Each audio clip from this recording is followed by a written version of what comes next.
نبی اکرم صلی اللہ علیہ وسلم جس وقت عرب معاشرے میں تشریف لائے، اس وقت نہ صرف خود عرب معاشرہ بلکہ پوری دنیا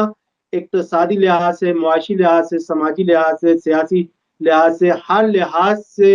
طاغوتوں کے قبضے میں تھی، ہر لحاظ سے شیطان کی عبودیت میں تھی، رحمان کی عبودیت سے نکلی ہوئی تھی اور پستی کی طرف رواں دواں تھی۔ تو نبی اکرم صلی اللہ علیہ وسلم نے در حقیقت جس تحریک کا آغاز کیا وہ ایک بہت بڑا انقلاب تھا۔ اس کی یہ خصوصیت یہ ہے کہ یہ ایک انقلابی تحریک ہے، ایک انقلاب تھا